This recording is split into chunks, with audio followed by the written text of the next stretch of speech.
Bienvenidos a Estrategias de Inversión. El Parlamento griego aprueba nuevos planes de austeridad, algo que los mercados internacionales han celebrado, mientras que los ciudadanos helenos todo lo contrario.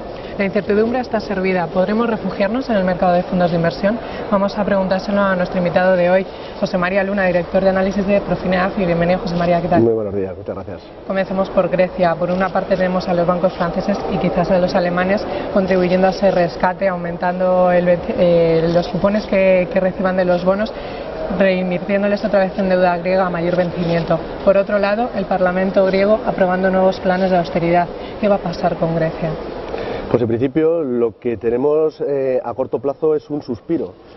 Sí. Un suspiro tanto para los inversores como también para los analistas y personas que nos dedicamos a los mercados financieros, porque la verdad es que ha sido una aprobación in extremis y también no contando con todo el consenso del Parlamento, pero al menos el ruido que teníamos durante las últimas semanas y que esto creaba mucha volatilidad, en principio, bueno, pues el mercado sí lo ha aplaudido y evidentemente lo que permite es un desbloqueo de aquellas ayudas por parte de la Unión Económica Monetaria y por parte del Fondo Monetario Internacional.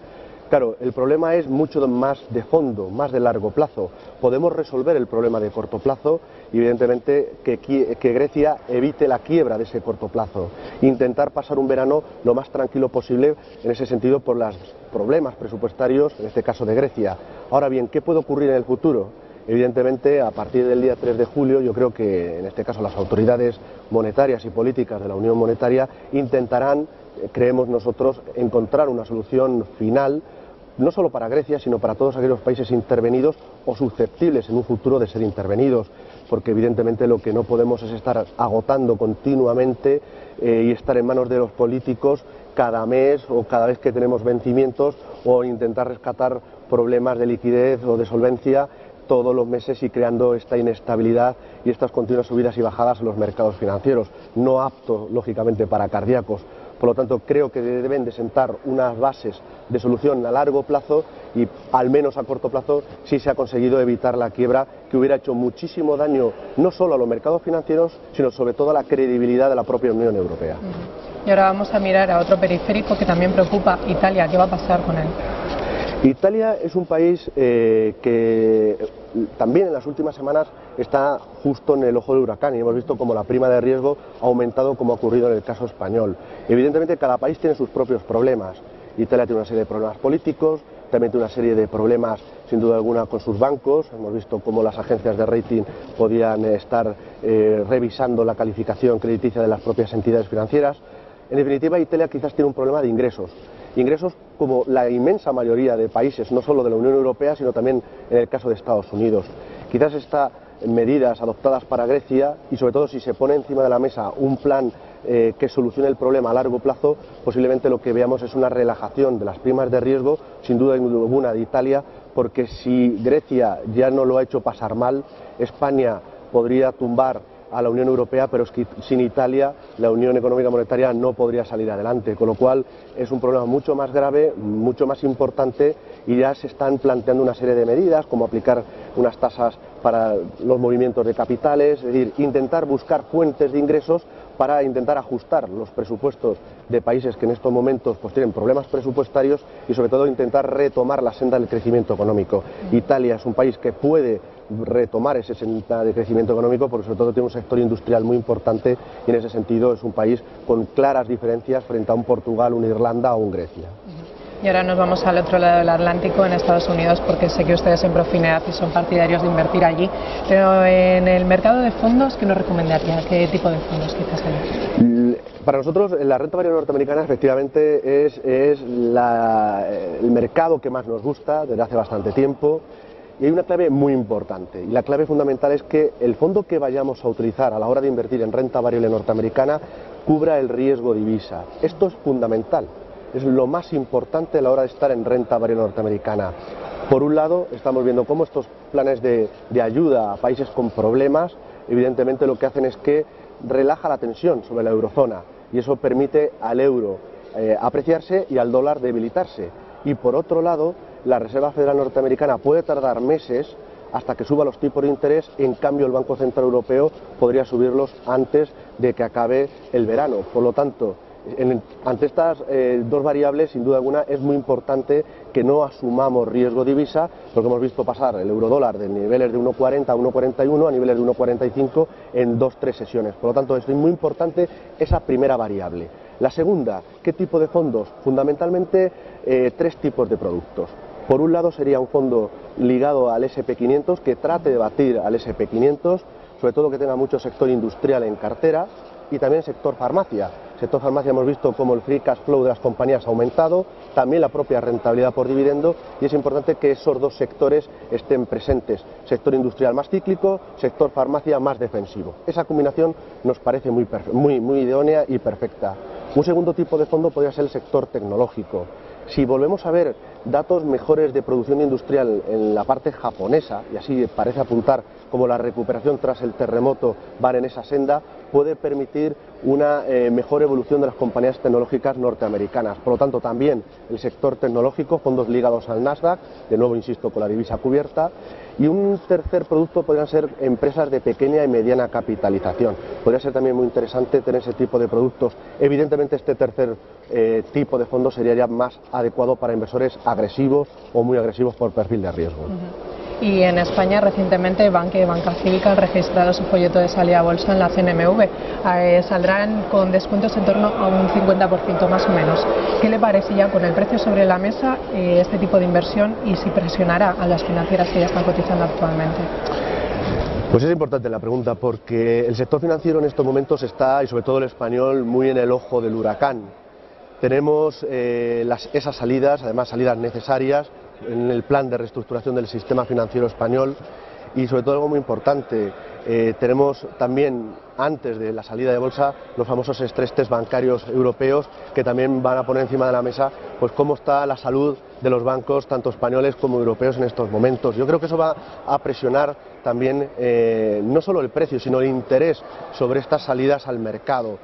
Hemos visto cómo efectivamente salen con descuentos importantes, dado que no había demasiado interés por la parte institucional a los precios que inicialmente se habían planteado, con lo cual se ha tendido hacia la parte minorista y también a la parte institucional, pero con enormes descuentos. De momento, creemos que lo más adecuado es no estar en el sector financiero europeo y de estar a través, lógicamente, de fondos de inversión y sobre todo de una gran banca frente a entidades financieras que en estos momentos van a salir al mercado. Preferiríamos esperar, ver qué comportamiento tienen en bolsa, porque sin duda alguna hay un riesgo muy importante y ese riesgo no todo el inversor está dispuesto a asumirlo. Una cosa es el inversor especulador que puede entrar y salir en el mercado y otra cosa es el inversor que puede estar en fondos de inversión que intenta aprovechar la evolución de un sector, como puede ser el sector financiero, pero con un horizonte más de medio plazo. Esperaríamos a esa evolución para determinar si es una buena o no una buena oportunidad de compra. De momento lo que recomendamos es mucha prudencia en ese tipo de valores. Y todo lo hablado está haciendo que el mercado de renta fija ya no sea tan fijo. ¿Ustedes ven oportunidades en este mercado? Sin duda alguna. Sin duda alguna, efectivamente la renta fija no es tan fija, se mueve, los precios lo estamos viendo, hay fondos de renta fija, muchos fondos de renta fija en estos momentos con rentabilidades negativas y sí hay oportunidades. Seguimos viendo oportunidades en la renta fija corporativa, la corporativa de calidad media, también algo en el high yield. Hay que darse cuenta de algo muy importante, las empresas tienen mucho cash en estos momentos, están en un proceso de desendeudamiento, desapalancamiento, todo lo contrario a lo que ocurre con los estados. Los estados tienen un problema de presupuestos, de cada vez más deuda y muchas empresas realmente están en el polo opuesto. Evidentemente una forma de aprovecharlo puede ser invertir en renta fija privada de esas empresas, de las de mejor calidad o de calidad media, como digo. Muy importante, ¿qué tipo de fondo deberíamos de utilizar? Renta fija de muy largo plazo, renta fija de más corto plazo. La renta fija de muy largo plazo de momento descartada, porque evidentemente si los tipos de interés tuvieran de nuevo repunte, los tipos de interés sobre todo de mercado, los fondos de renta fija de largo plazo van a sufrir. Lo han hecho en la primera parte de este año, sobre todo los primeros meses, y podrían volver a dar rentabilidades negativas. Por lo tanto, ese tipo de productos no recomendados. En cambio, los productos de renta fija de corto o medio plazo, es decir, entre 1 y 3 años, sí podrían ser interesantes. Y esto es muy importante porque si el entorno macroeconómico apunta a un crecimiento moderado de la economía tanto europea como norteamericana, lo que va a suponer es una ausencia de presiones importantes inflacionistas. Por lo tanto, los tipos de interés pueden repuntar, pero no excesivamente. Por lo tanto, ahí sí podemos encontrar todavía bastante interés, y junto con la deuda corporativa podría estar también la renta fija emergente. La renta fija emergente, vemos como muchos de los países emergentes están haciendo su labor de control no solo presupuestario, sino también de control de inflación. Ha subido tipo de interés, han aumentado coeficientes de caja, hay oportunidades en la renta fija emergente en determinadas zonas del mundo y se puede aprovechar a través de este tipo de productos. Nuestra recomendación sí es clara en cuanto a este tipo de fondos. Utilizaremos fondos también de duraciones medias, no más allá de 3-4 años, y también que cubran riesgo de divisa frente al euro. Esto también es muy importante. Por supuesto, igual que la deuda corporativa de esa calidad media o calidad media alta podría estar en cartera de perfiles desde conservador hasta un perfil agresivo, en el caso de la deuda emergente solo sería apto para inversores agresivos y muy agresivos por perfil de riesgos. Y ya para terminar, ¿qué recomendación daría para pasar esta temporada estival? Bueno, pues nosotros llevamos tiempo recomendando tener las velas desplegadas en la renta variable. Y evidentemente el acuerdo en Grecia ha resultado un alivio también para esa recomendación, porque evidentemente tener un peso, una posición neutral en bolsa, y cuando digo neutral me refiero a porcentajes que pueden ir desde el 20% para un inversor conservador, 50-60% para un inversor equilibrado y un 80% para un inversor agresivo. Evidentemente con las caídas de bolsa esos inversores han estado sufriendo, pero apostábamos porque la solución griega era quizás algo más controlable, algo que podría al final llegar, con lo cual evidentemente esta solución ha supuesto una subida de los índices y en estos momentos estos inversores están recogiendo ahora mismo el beneficio de contar los frutos de tener esa posición en renta variable.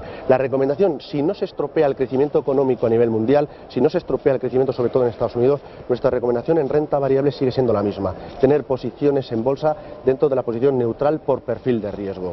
Mercados.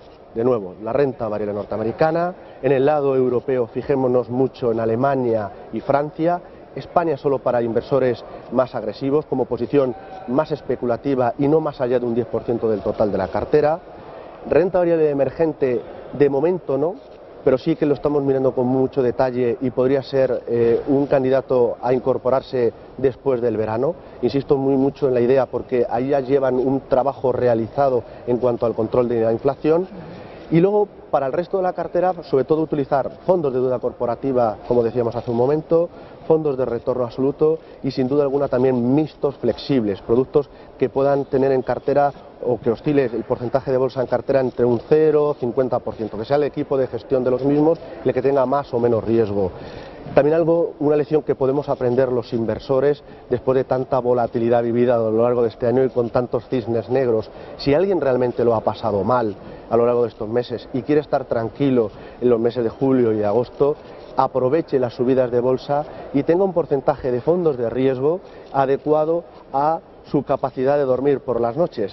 Por lo tanto, aprovechen estas subidas, evidentemente, y reduzcan la posición de riesgo. Si lo que quiere es aprovechar ahora mismo esta evolución alcista de los mercados, yo creo que la estrategia que acabo de comentar podría ser bastante válida. Nos vamos a quedar con todas estas recomendaciones. José María Luna, director de análisis de Profineaf, muchas gracias. Ha sido un placer. Muchísimas gracias. Y ustedes recuerden que pueden seguir informados de la actualidad económica en nuestra página web estrategiasdeinversión.com.